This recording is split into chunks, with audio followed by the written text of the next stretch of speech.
महाराज जी 22 जनवरी को अयोध्या श्री राम मंदिर का मूर्ति स्थापना है, क्या विचार हैं आपके? अच्छी बात है, मूर्ति की स्थापना होनी चाहिए, परंतु शास्त्रीय परंपरा का अनुपालन होना चाहिए, उच्छेद नहीं।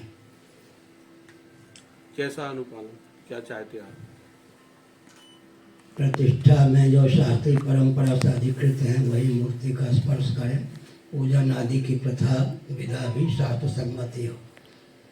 अगर फल शास्त्र सम्मत चाहिए तो शास्त्र सम्मत विधि से का अनुपालन आवश्यक है। आप चूंकि 4 शंकराचार्यों में से एक महत्वपूर्ण पीठ के हैं शंकराचार्य, तो आपसे तो संपर्क 100% हुआ ही होगा। नहीं, कोई हमसे संपर्क हुआ है? हमसे कोई संपर्क नहीं। ये तो बड़ी बात है। हम क्या करें, छोटी हो या बड़ी हो। स्वामी जी, आपकी जो हिंदू राष्ट्र की परिकल्पना है उसके बारे में थोड़ी सी व्याख्या करें। सबके पूर्वज सनातनी वैदिक आर्य हिंदू ही थे, चाहे मोहम्मद साहब रहे हों चाहे ईसा मसीह। बृहदारण्यक उपनिषद के अनुसार श्रीमन नारायण के नाभि कमल से सर्वजीव घनात्मक सर्वदेव घनात्मक ब्रह्मा जी की प्रथम अभिव्यक्ति हुई। ब्रह्मा जी ने योग बल से स्वयं को मन शत्रुपा के रूप में व्यक्त किया। शत्रुपा ने योग बल से स्वयं को 84 लक्ष योनियों में संभावित स्त्रियों के रूप में व्यक्त किया। मनु ने योग बल से स्वयं को 84 लक्ष योनियों में संभावित पुरुषों के रूप में व्यक्त किया। इससे सिद्ध होता है सबके पूर्वज सनातनी वैदिक आर्य हिंदू ही थे।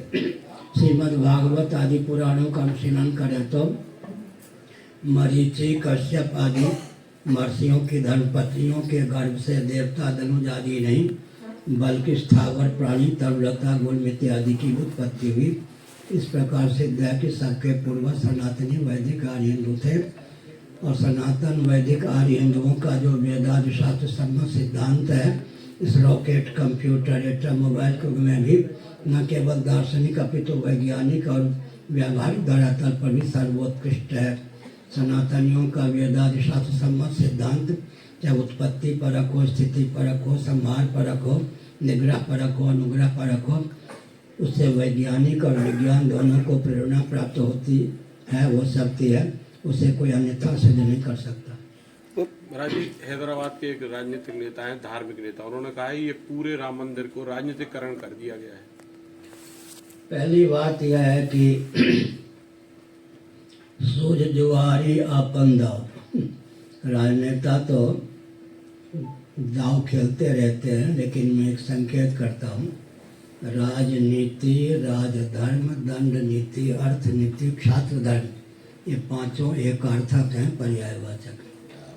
वेदादि शास्त्रों में, महाभारत में, मत्स्य पुराण में राजनीति का ही एक नाम है राजधर्म। उसी को दंड नीति कहते हैं, उसी को अर्थ नीति कहते हैं, उसी को क्षात्र धर्म कहते हैं, क्षत्रियों का धर्म। महाभारत में राजधर्म एक पर्व ही है।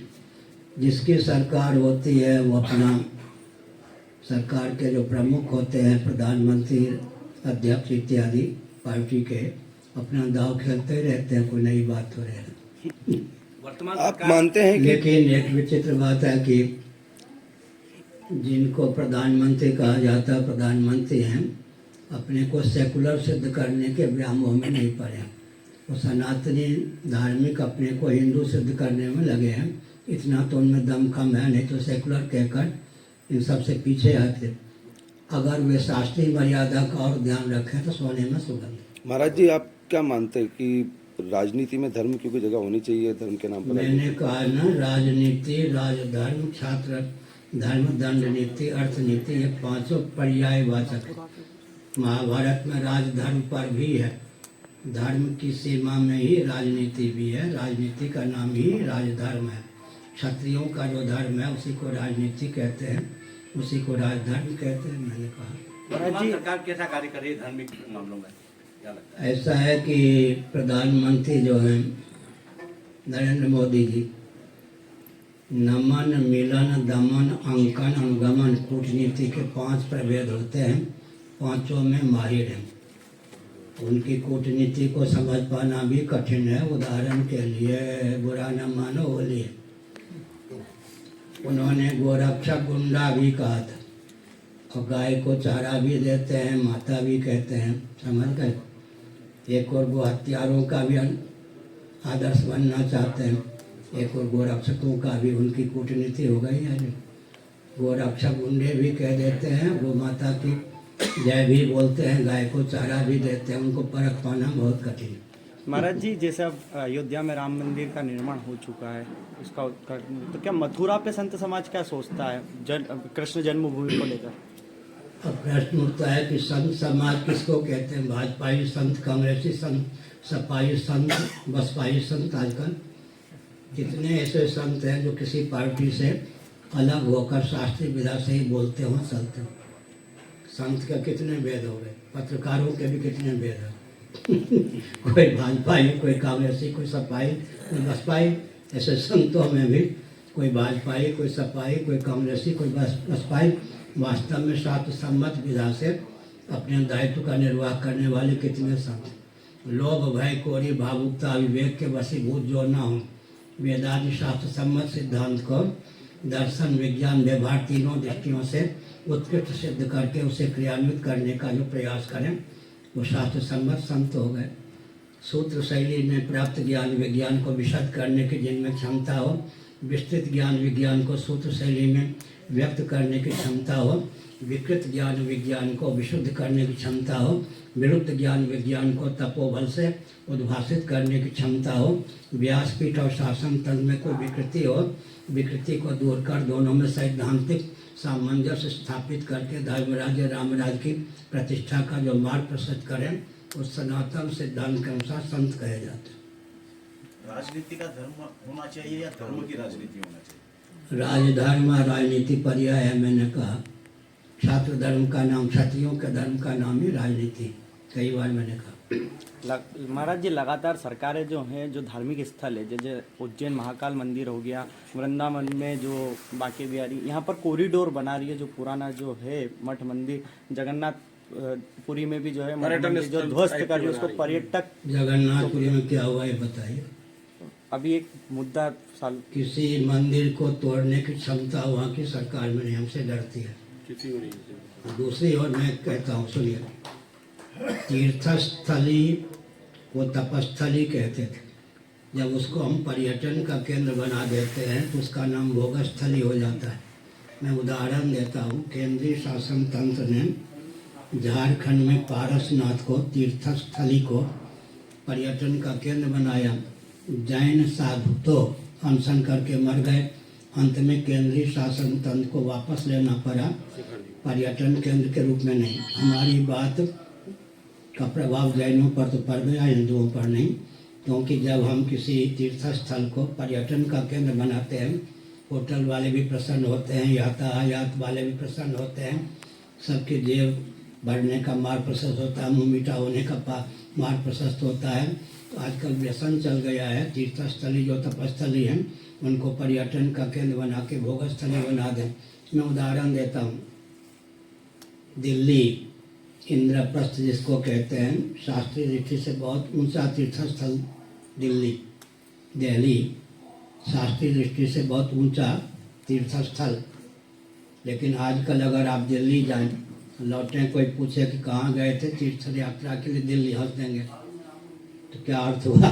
आधुनिक ढंग से विकास होने के कारण अब तपस्थली या तीर्थस्थली के रूप में दिल्ली को व्यक्ति नहीं मानते। इसी प्रकार से अगर आधुनिक ढंग से विकास हुआ तो तपस्थली का नाम पर्यटन केंद्र हो जाएगा, तपस्थली भोगस्थली के रूप में परिणत हो जाएगी। शासन तंत्र का विकास के नाम पर यही व्यसन भी है, जनता भी इसी को चाहती है। प्राय आप मतलब विरोध करते हो उस चीज का, वो भोग स्थली बनती जा रही है धार्मिक स्थल जो है। विरोध का अर्थ है वस्तु स्थिति का प्रकाशन करना, समझ गए? मेरी वाणी जो है लोभ, भय, कोरी, भावुकता, विवेक के वशीभूत नहीं, दर्शन, विज्ञान, व्यवहार में सामंजस्य साध करके देश काल परिस्थिति को देख करके हम बोलते हैं, इसलिए कहीं खंडन नहीं होता। पूरे विश्व में 204 देश हैं, 54-55 देशों में हिंदू रहते हैं। जहाँ हिंदू नहीं रहते वहाँ भी मेरा संदेश भगवत कृपा से प्रसारित होता है, कहीं से कोई खंडन नहीं होता। ये संत समाज में भी वीआईपी संस्कृति पनपती जा रही है। हाँ, इससे जनमानस पे निराशा का माहौल है कि संत समाज में भी वीआईपी संस्कृति पनपती जा रही है। VIP का अर्थ क्या हुआ? वीआईपी आजकल ये ऐसी चैम्बरों में रहना वेरी इम्पोर्टेंट पर्सन वीआईपी है ना, ये सही। संत समाज में पहले उत्तर दे दिया। भाजपा का शासन होगा तो भाजपा ही भी संत वीआईपी गिने जाएंगे, सपा का शासन होगा तो गिने जाएंगे। आप भी अगर वीआईपी पत्रकार से जोड़ना चाहें तो किसी पार्टी का वो करके काम कीजिए। वीआईपी अच्छा, आप चैनल वाले हैं, बहुत अच्छे हैं, लेकिन जिस किसी चैनल के हैं, पत्रकार के हैं, वो तो व्यापार तंत्र है। व्यापार तंत्र का अधीन ही आप हैं। आपकी स्वतंत्रता कहाँ तक सीमित है, इस पर आप स्वयं विचार कर लीजिए। बुरा न मानो, होली है। सब राम मंदिर में चारों शंकराचार्य जी का भी उल्लेखनीय निमंत्रणीय आमंत्रण। देखिए, मेरे पास जहाँ तक मठ तो मैं बहुत दिनों से नहीं गया हूँ, और मुझे सोचना है कि शंकराचार्य पुरी एक व्यक्ति के साथ आना चाहें आ सकते हैं। अगर लिखा होता कि 100 व्यक्ति के साथ आने तो अभी मैं नहीं जाता। मैं सैद्धांतिक व्यक्ति हूँ, समझ। क्यों नहीं जा रहे आप? अब मोदी जी लोकार्पण करेंगे, मूर्ति का स्पर्श करेंगे और मैं वहाँ ताली बजा के जय जय करूँगा क्या? मुझे पद नहीं, पद तो सबसे बड़ा प्राप्ति है, मुझे शेर नहीं चाहिए। लेकिन थोड़ा आप विचार कीजिए, धर्माचार्य वहाँ क्या रह जाए? सही। जो माने योगी भी हो गए मोदी जी, योगासन भी सिखाते हैं, धार्मिक क्षेत्र में भी हस्तक्षेप कर ही रहे हैं, तो वहाँ जाके शंकराचार्य ताली बजाएंगे, वो अधिक से अधिक यूँ वो कर लेंगे और क्या करेंगे। वैसे लोग जो होते हैं ना बड़े धनी, वो कैसे प्रणाम करते हैं मालूम? ऐसे मोदी जी अधिक से अधिक यूँ कर देंगे, नहीं तो संतों की ओर देखें भी नहीं। तो मुझे अपने पद की महिमा, अभिमान की बात नहीं है, मुझे अपने पद की गरिमा का ध्यान है, इसलिए नहीं जा रहे। इसलिए नहीं जाता। और निमंत्रण जो दिया गया है, आप चाहें तो एक व्यक्ति को साथ में ला सकते हैं, मुझे जाने की क्या जरूरत है। अयोध्या से मुझे परहेज नहीं है। राम जी मेरे हृदय में, भगवती सीता को मैं बड़ी बहन मानता था, लेकिन ध्यानावस्था में सीता जी ने कहा मुझे छोटी बहन माना करो, तो वो संबंध कोई तोड़ेगा नहीं, अयोध्या से मेरा संबंध टूटेगा नहीं। इस अवसर पर जाना मेरे लिए उचित भी नहीं। गुरुदेव, एक निवेदन है कि जो विधर्मी लोग अपने हिंदू धर्म को विधर्मी मानते हैं, उसी प्रकार से वहाँ मक्का मदीना जाने के लिए हिंदुओं की रोक है। तो जो राम मंदिर बन रहा है वो राष्ट्रीय मंदिर होगा, अब राष्ट्रीय मंदिर घोषित होगा तो उसमें क्या विधर्मियों को वहाँ से 50-50 किलोमीटर की दूरी पर रोक लग सकती है? ऐसा संभव है? पहली बात तो है कि मक्केश्वर महादेव, जिसको मक्का कहते हैं, गीता पे से शिवांक विशेषांक लीजिए। प्राचीन तथ्य यही है कि जिसको हम मक्का कहते हैं, प्राचीन नाम है मक्केश्वर। जिसको हम ताजमहल कहते हैं, भारत में है या नहीं? जयपुर नरेश के यहाँ कागजात हैं, तेजो महल है, शिवालय। ताजमहल का पुराना नाम है तेजो महल है। बाकी जो कब्रिस्तान ये सब कृत्रिम इतिहास नहीं है। ताजमहल का शास्त्र सम्मत नाम है तेजो महल है। जयपुर नरेश के पास पुराने कागजात हैं, वो शिवालय। इसी प्रकार मक्केश्वर महादेव वहाँ पर थे, जिसको आजकल मक्का कहते हैं। भगवान, बिहार में आरजेडी ने एक विवादित पोस्टर लगाया था प्राण प्रतिष्ठा के पहले कि मंदिर मानसिक गुलामी का मार्ग है। इस पर आपके विचार?